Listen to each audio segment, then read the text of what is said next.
இந்த செய்தியை உங்களுக்காக வழங்குவது அருண் மசாலா. 1983 ஆண்டிலிருந்து தரத்துடன் தன்மை மாறாத அறுசுவை சமையலுக்கான அருண் மசாலா.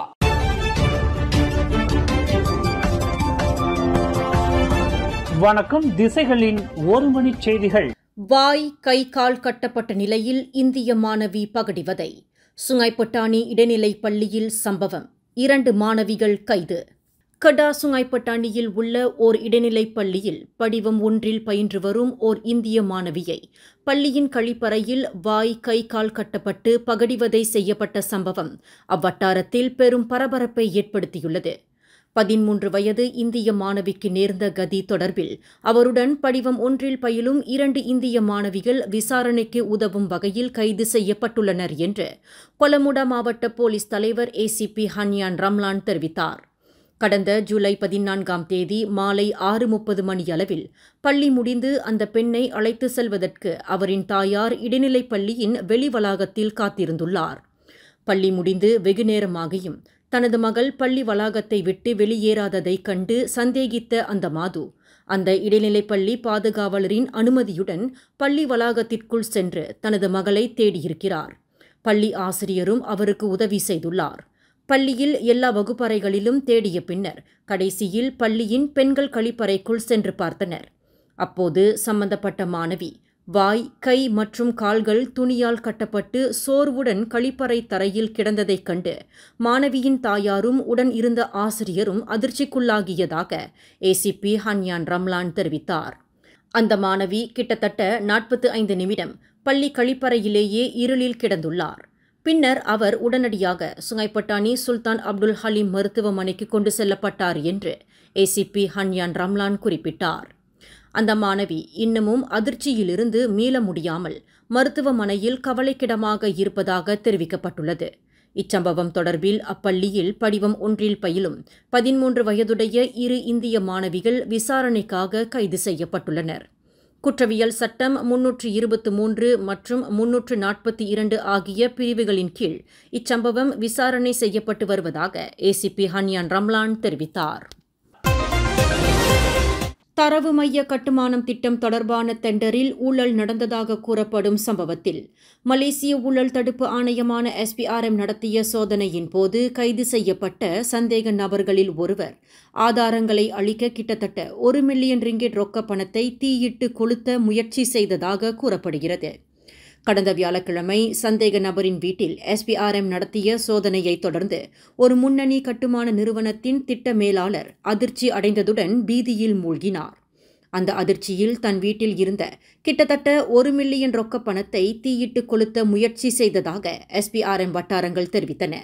அந்த வீட்டில் ஒரு மூட்டையில் ரொக்கப்பணம் இருப்பதை SPRM அதிகாரிகள் கண்டுபிடித்தனர். 100 ரிங்கிட் கட்டுகளாக இருந்த அந்த பணத்தை கைப்பற்றுவதற்கு SPRM தயாரான வேளையில் அந்த பணத்தை அதிர்ச்சியில் பார்ப்பதைப் போல் பார்த்த அந்த மேலாளர் கண் இமைக்கும் நேரத்தில் அந்த பண மூட்டைக்கு தீயிட்டுள்ளார். தற்போது அந்த நபர் தடுக்கப்பட்டு விசாரணை செய்யப்பட்டு வருவதாக SPRM வட்டாரங்கள் தெரிவித்தன. அரசாங்கத்தை சாராத அரசியல் கட்சிகளின் தலைவர்களுடன் முன்னாள் பிரதமர் தான் ஸ்ரீ முஹிடின் யாசின் நேற்று திடீர் சந்திப்பு ஒன்றை நடத்தியுள்ளார். பலதரப்பட்ட கட்சிகளை உள்ளடக்கிய ஒரு புதிய கூட்டணியை நிறுவுவதற்கு முஹிடின் வியூகம் கொண்டு இருப்பதாக கூறப்படுகிறது. நடப்பு அரசாங்கத்தை வீழ்த்துவதற்கு அடுத்த பொதுத் தேர்தல் வரை காத்திருக்க வேண்டிய அவசியமில்லை என்று 2 தினங்களுக்கு முன்பு முன்னாள் பிரதமர் துன் மகாதீர் முகமது கூறியிருந்தார். அதேவேளையில் பிரதமர் டத்தோஸ்ரீ அன்வார் இப்ராஹிமை பதவி இறங்க சொல்லி வரும் ஜூலை 26ஆம் தேதி கோலலும்பூர் டத்தாரான் மர்டேகாவில் துருன் அன்வார் பேரணி நடத்துவதற்கு திட்டமிடப்பட்டுள்ளது. இதனை தனக்கு சாதகமாக பயன்படுத்திக் கொண்டுள்ளதாக கூறப்படும் பெரிகத்தான் நேஷனல் தலைவருமான முஹிடின் அரசாங்கத்தை சாராத பலதரப்பட்ட ஒரு கூட்டணியை உருவாக்குவது தொடர்பில் அவற்றின் தலைவர்களுடன் தலைநகரில் இந்த சந்திப்பை நடத்தியுள்ளார் என்று கூறப்படுகிறது. இந்த சந்திப்பில் பாஸ் கட்சி கலந்து கொள்ளவில்லை. எனினும் எதிர்க்கட்சிகளின் தலைவர்களுடன் நடத்தப்பட்ட இந்த சந்திப்பில் மூடா கட்சியின் இடைக்கால தலைவர் அமீரா ஐஷா மற்றும் மலேசிய சோஷலிச கட்சியான PSM துணைத் தலைவர் S. அருட்செல்வன் உட்பட எதிர்க்கட்சிகளின் 11 தலைவர்கள் கலந்து கொண்டுள்ளனர். நாடாளுமன்றத்திற்கு உள்ளேயும் வெளியேயும் அரசாங்க நடவடிக்கைகளை எல்லா நிலைகளிலும் சீர்தூக்கி பார்க்க பலதரப்பட்ட கட்சிகளை கொண்ட இந்த கூட்டணியை அமைக்க தாம் உத்தேசித்துள்ளதாக முஹிடின் குறிப்பிட்டுள்ளார். அடுத்த ஆண்டு தொடக்கத்தில் வாகனங்களின் விலை உயரலாம் என்று எதிர்பார்க்கப்படுகிறது. முறைப்படுத்தப்பட்ட கலால் வரி அமலாக்கத்தை தொடர்ந்து வாகனங்களின் எண்ணிக்கை 10 விழுக்காடு முதல் 30 விழுக்காடு வரை உயரலாம் என்று எதிர்பார்க்கப்படுகிறது. எனினும் முறைப்படுத்தப்பட்ட கலால் வரி தொடர்பில் எத்தகைய சீர்திருத்தங்கள் செய்யப்பட்டுள்ளன என்பதை அறிய நிதி அமைச்சின் விளக்கத்திற்காக தாங்கள் காத்திருப்பதாக MAA எனப்படும் ஆட்டோமோட்டிவ் மலேசிய சங்கத்தின் தலைவர் முகமது சம்சூர் முகமது ஜைன் தெரிவித்துள்ளார். நிதி அமைச்சின் திட்டத்தின் அடிப்படையில் இது செயல்படுத்தப்படும். ஆனால் அதன் அமலாக்கத்தின் தாக்கத்தை குறைக்க புதிய முறைகள் அல்லது வழிகள் குறித்து தங்களுக்கு அறிவிக்கப்படும் என்பதற்கான அறிகுறிகள் உள்ளன. எனவே இது தொடர்பான பேச்சுவார்த்தைக்காக ஆட்டோமோட்டிவ் மலேசிய சங்கம் காத்திருப்பதாக அவர் குறிப்பிட்டார். முறைப்படுத்தப்பட்ட இந்த புதிய கலால் வரியின் தாக்கம் பழைய வடிவமைப்பை கொண்டு கணக்கிடப்பட்டால் OTR எனப்படும் சாலை பயன்பாட்டு விலையில் 10 முதல் 30 விழுக்காடு வரை வாகனங்களின் விலை உயர்வு இருக்கும் என்று மதிப்பிடப்பட்டுள்ளதாக முகமது சம்சூர் தெரிவித்துள்ளார். நாட்டில் அரசியல் அவதூறுகள் அச்சப்படும் நிலையை எட்டியுள்ளதாக PKR உதவி தலைவர் டத்தோஸ்ரீ R ரமணன் வருத்தம் தெரிவித்தார். இத்தகைய அடிப்படையற்ற குற்றச்சாட்டுகளையும் அவதூறுகளையும் நேர்மையுடன் நெஞ்சுரம் கொண்டு முழுவீச்சில் எதிர்த்து போராட வேண்டும் என்று டத்தோஸ்ரீ ரமணன் வலியுறுத்தினார். இங்கும் அங்கும் கிசுகிசுக்க வேண்டாம்.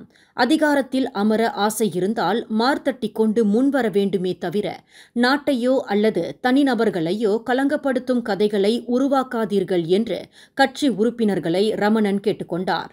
உண்மையை சொல்வதால் தாம் யாருக்கும் பயப்படப் போவதில்லை என்று குறிப்பிட்ட ரமணன் தாம் வெளிப்படையாக பேச விரும்புவதாகவும் அதிகரித்து வரும் நாள்பட்ட மற்றும் பரவலான அவதூறுகளுக்கு எதிராக நாம் ஒன்றுபட வேண்டும் என்று PKR உறுப்பினர்களை கேட்டுக்கொண்டார்.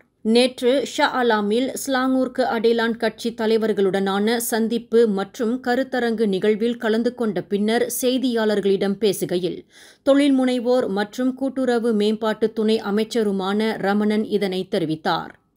நாட்டின் அரசியல் நிலைத்தன்மை வலிமையாக உள்ளது. கடந்ததை பற்றி சிந்திக்க வேண்டாம். PKR நமது கட்சி, நமது வீடு. அதனை பிரதமர் டத்தோஸ்ரீ அன்வார் இப்ராஹிம் தலைமையில்தான் ஒன்றிணைந்து பாதுகாக்க வேண்டும் என்று கட்சி உறுப்பினர்களை ரமணன் கேட்டுக்கொண்டார். பாங்கி பண்டார் புக்கிட் மக்கோத்தா அருகே பெரியவர்களின் கவனிப்பின்றி சாலையோரத்தில் சுற்றித் திரிந்த 3 மற்றும் 6 வயதுடைய 2 சிறுவர்கள் பொதுமக்களால் கண்டுபிடிக்கப்பட்டு போலீசாரிடம் ஒப்படைக்கப்பட்டனர். உள்நாட்டவர்களான அச்சிறார்களை பொதுமக்கள் நேற்று காலை 11:57 மணியளவில் பாங்கி போலீஸ் நிலையத்திற்கு அழைத்து வந்ததை தொடர்ந்து இந்த சம்பவம் குறித்து தெரியவந்துள்ளதாக காஜாங் மாவட்ட காவல்துறை தலைவர் ACP நஸ்ருன் அப்துல் யூசுப் தெரிவித்தார். அச்சிறார்கள் நல்ல நிலையில் இருப்பதும் பராமரிப்பாளர் தூங்கிக் கொண்டு இருந்தபோது அவருக்கு தெரியாமல் வீட்டை விட்டு வெளியேறியதும் ஆரம்பகட்ட விசாரணையில் கண்டறியப்பட்டது. குடியிருப்புக்கு அருகிலுள்ள இடத்தில் பொதுமக்கள் அவர்களை கண்டுபிடித்தனர் என்று அவர் ஓர் அறிக்கையில் தெரிவித்தார். சம்பந்தப்பட்ட பிள்ளைகளின் பெற்றோர் தொடர்பு கொள்ளப்பட்டதை தொடர்ந்து அவர்கள் பிற்பகல் சுமார் 2 மணியளவில் பாங்கி காவல் நிலையத்தில் ஆஜரானதாக கூறிய அவர் பின்னர் அவ்விருவரும் பாதுகாப்பாக அவர்களிடம் ஒப்படைக்கப்பட்டனர் என்றார். இந்த செய்தியை உங்களுக்காக வழங்கியது அருண் மசாலா. 1983 ஆண்டிலிருந்து தரத்துடன் தன்மை மாறாத அறுசுவை சமையலுக்கு அருண் மசாலா. மேலும் செய்திகளை தெரிந்து கொள்ள கீழே இருக்கும் பெல் பட்டனை அழுத்துங்கள். உங்கள் மகிழ்ச்சியை வெளிப்படுத்த லைக் மற்றும் ஷேர் செய்யுங்கள். தொடர்ந்து திசைகளோடு இணைந்திருக்க சப்ஸ்கிரைப் செய்யுங்கள்.